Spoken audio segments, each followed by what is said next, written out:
القصيدة. الأم في حياتنا جميعا لها دور كبير، وما ينشئ الرجال إلا الأمهات. نحن نقرأ عن الخنساء رضي الله عنها وكيف ضحت، ونقرأ عن خنساء ليبيا وكيف ضحت، ونقرأ عن خنساء سوريا، خنساء دير الزور وكيف ضحت. نساء يربين الأجيال تربية على الحق والخير والحب والمودة، ولكنهن يربونهن أيضا على القيم والمبادئ وعلى الشخصيات القوية. فالأم مدرسة إذا أعددتها أعددت شعبا طيب الأعراق. هذه القصيدة جاء لي بها اليوم أحد الإخوة وترجاني أن ألقيها. هي منشورة في جريدة عام 1425 للهجرة، يعني كم لها الآن 8 سنوات تقريبا. فأنا لبيت رغبته، وإن كان قد أثار شجوني، لكنه جزاه الله خير جعلني أركز لحظة ما أعطاني القصيدة وجلست لوحدي أركز في الدعاء لوالدتي رحمها الله بالمغفرة والرحمة، ولأمهاتكم جميعا.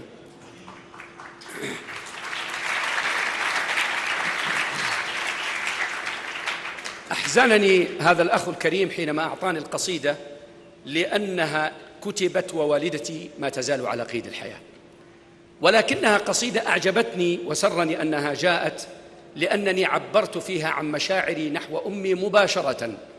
وأذكر أنني كتبتها وكان عندي أمسية في الرياض، وقبل أن أذهب إلى الأمسية دخلت على أمي رحمها الله في غرفتها، وقرأت عليها القصيدة كاملة، وقبلت رأسها وكفها، ودعت لي أحسن الدعاء رحمها الله.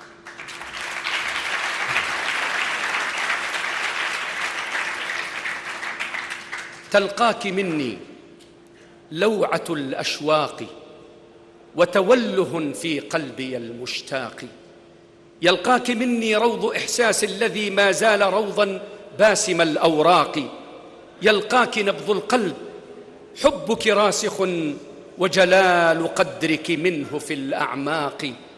تلقاك قافية التي في مهجتي وهج لها متميز الإحراق. أماه يا نبع الحنان وكنزه، يا طلعة ميمونة الإشراق. يا شمس أفراح رضعنا نورها أملا أزال مخاوف الإخفاق. يا نظرة سكبت على أوجاعنا نهر الشفاء جرى من الأحداق. يا بسمة لما تدفق حسنها هتفت غصون القلب بالإيراق. يا راحة مسحت متاعبنا فما تركت بنا أثرا من الإرهاق. أماه يا لغة الوفاء بريئة من كل تلبيس وكل نفاق. ألقاك في أرض الوفاء وفوقنا يمتد ظل رعاية الخلاق. ألقاك في بستان حب وارف يسقى بنهر حنانك الدفاق. عيناك يا أماه ينبوعا رضا، يا خير ينبوع وأكرم ساقي. منذ التقينا بالطفولة والصبا غذيتنا بمكارم الأخلاق. قربت منا الشمس وهي قريبة من كل ذي عهد وذي ميثاق.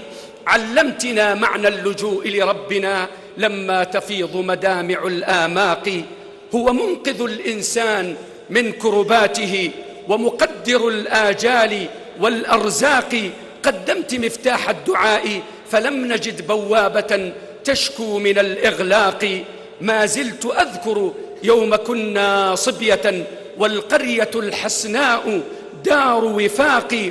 للناس فيها ألفة ومودة بالرغم من بؤس ومن إملاق. ما زلت أذكر ما يوشي أرضها من نبت عنصلها ومن طباق. ما زلت أذكر ماءها العذب الذي لم أحظ مثل مذاقه بمذاق. أماه ما أغمضت جفن قصيدة إلا وطيفك من قذاها الواقي.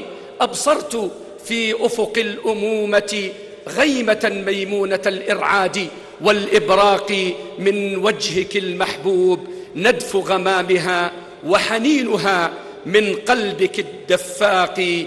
يا من يحدث بالوفاء وما روى عنه الرواة من الحديث الراقي، قل ما تشاء عن الوفاء وأهله، فالأم رمز للوفاء الباقي.